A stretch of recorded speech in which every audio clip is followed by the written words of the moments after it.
If you ever watch horror movies, you might think, I could totally handle that if it ever happened to me. Then you meet someone who survived a real-life horror story, and you realize the difference. The movie is over when the credits roll. The real thing just begins. That's what happened in the home at 802 Glastonbury Road in rural Vermont. But how did it happen, and what has it left behind? This is the true story of the most haunted house in America. It all started with a letter sent to the local newspaper. It read, "Dear editor, we are writing to warn the public against buying the house known locally as the Ghost House at 802 Glastonbury Road. Why? Because there is no way to erase what happened here. We know from personal experience that those who attempt to make this property their own will never succeed. We urge you to heed our warning and avoid this house." And they signed it, Concerned Citizens. And while it didn't say anything specifically about the home, rumors had been swirling around the place since 1968. It was said that anyone who stayed there too long would go insane. It was built in 1786 by Captain Gideon Shattuck, one of the wealthiest men in town, thanks to his wife's family fortune. He was also the town selectman and one of the founders of the local church. So when he asked Reverend John Hyland to christen the home and bless the property, he agreed without hesitation.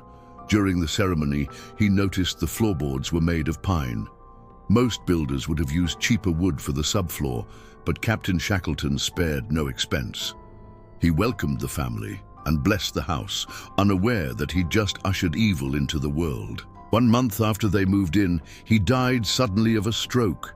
His widow and 6 children continued living there happily until 1837, when the eldest daughter, Mary, married and moved away.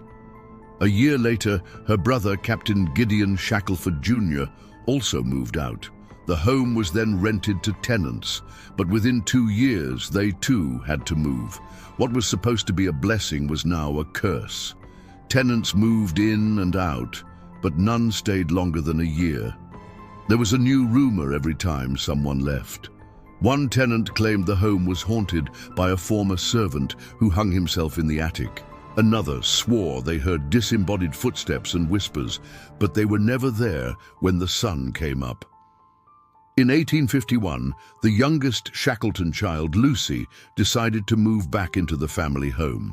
She'd been engaged to a man named Calvin Page, and she promised to marry him if he bought and fixed up the dilapidated house.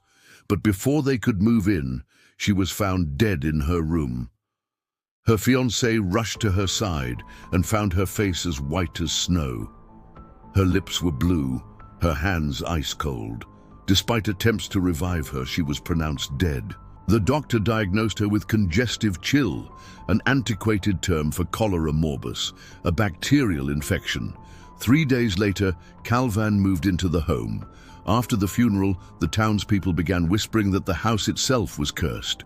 For the next decade, Calvin lived in fear. He experienced strange phenomena that defied explanation.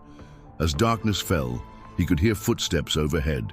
Every morning he woke up with strange bruises. And once, when he stepped out of the house, he saw the imprint of what looked like a woman's slipper in the dirt. He spent his life trying to break the curse, performed seances with a local psychic, even called a priest to perform an exorcism. But nothing worked. By 1864, the mystery had become a sensation. And when the local paper printed a story about the ghost slippers, an author from New York City wrote a sensationalized version of the story for The Sun, which sold millions of copies. Overnight, the small town of Woodstock was overrun with tourists. They demanded to see the infamous ghost house, but they wouldn't pay Calvin's exorbitant entrance fee. To keep them out, he boarded up the windows and nailed shut the front door. Years passed and the legend grew. People stopped talking about bruises and footsteps. They started talking about specters and shadows. Specters and shadows that seeped through the cracks in the walls. Specters and shadows that led men insane. By 1908, the people of Woodstock were so convinced the home was haunted that the selectmen held a town meeting to decide its fate. They voted to tear down the home and bury the legend, or so they thought.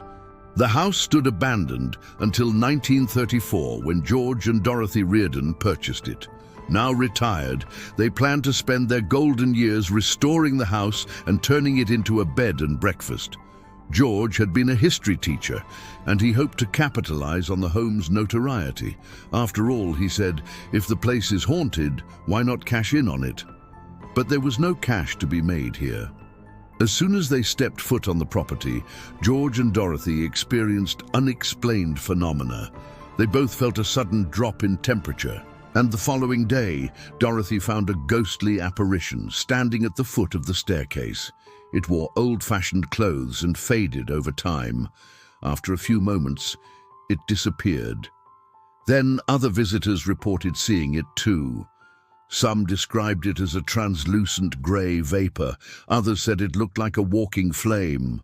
All of them agreed it emanated an overwhelming sense of sadness. While restoring the home, they uncovered newspapers detailing Lucy Shackleton's mysterious death. Then one day, while clearing out the attic, they discovered a diary belonging to Lucy. And as Dorothy turned the brittle pages, she found a shocking entry dated January 15th, 1848. It read, "Dear Diary, I am to be married tomorrow. Oh, how I love my Calvin. How happy we will be in that house. I can't wait to begin our life together." Then on January 16th it said, "Dear Diary, I feel so unwell. I must stay in bed today, but I know it's all in my head. I have so much to do before the wedding. Perhaps if I rest a bit, I'll feel better in the morning. I want to look my best for Calvin. I want our life together to begin." But the next entry read, "Dear Diary, my head feels so heavy. I don't understand. My mind is dark, my body weak. My limbs won't obey. Is this how it ends? Will I never see Calvin's face? Will I never hear his voice? Oh God, help me. Help me." And the final entry read, "Dear Diary, it's so cold. I wish I could feel something, anything. I'm so tired. Now I know it's too late. It's too late. It's too late. It's too late." Dorothy was horrified. Had the home claimed another victim? Was she next? She and George immediately called the local priest and had him bless the home. They told him about the specter, about the diary, about the curse, but he didn't seem to care. The priest shrugged off their concerns, telling them the devil can mimic anything. Then he dropped a bombshell. There's only one way to banish the devil: the ritual of deliverance. Over the course of several weeks, the priest performed the ritual, sprinkling holy water, reading biblical passages, anointing oils. And each time he recited a passage, the temperature dropped and the specter appeared at the top of the stairs. Then one night, while performing the rite of banishment, the priest was interrupted by the sound of chains dragging metal moans. Emerging from the attic, he fell to his knees and cried, "I didn't know it was this bad. Lord, help me." When George and Dorothy rushed to his side, he explained the presence in the home wasn't a spirit, it was a demon, and the only way to defeat it was to turn the home into a church. And as crazy as it sounds, it worked. For the next 20 years, the home served as the first Universalist church of South Woodstock. And during that time, no one reported seeing the specter or feeling the demon's icy grip. In 1954, the church sold the home to a local farmer named Arnold Gay. He didn't believe in ghosts or demons, so he removed the stained glass windows and restored the home to a single-family residence. Just a year later, the strange phenomena returned. Arnold and his wife Mildred tried everything to stop it. They called priests, psychics, even hired a full-time caretaker, but nothing worked. By 1968, they were desperate. They placed that fateful ad in the local newspaper.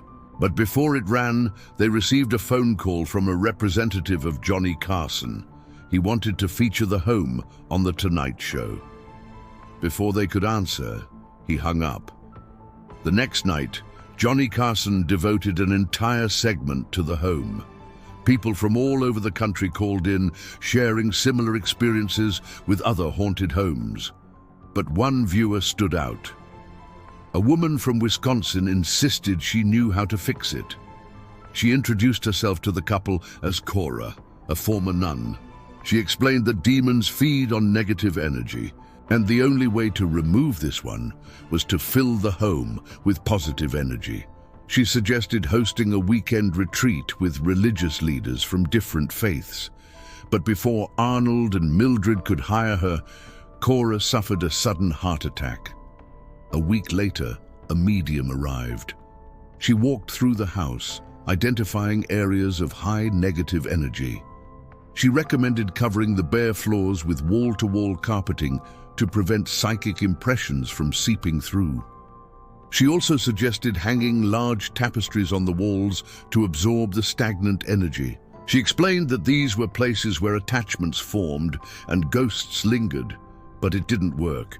That same winter, the Gurdons hosted a New Age spiritual summit. Religious leaders from various faiths gathered. But halfway through the seminar, a violent blizzard hit the area. The roads were quickly covered in snowdrifts, making it impossible to get in or out. Trapped inside, the group began experiencing strange things. One woman awoke in the middle of the night and saw a cloaked figure standing over her bed.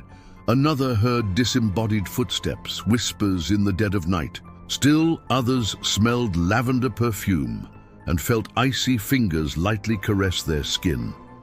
When the storm finally passed, everyone left as fast as they could, and no one ever returned. But it wasn't because of the haunting, it was because of the aftermath. The medium had advised placing carpet over the original floorboards and hanging large tapestries over the walls, absorbing the home's energy. And while this prevented the guests from experiencing the hauntings, it also sealed their fates.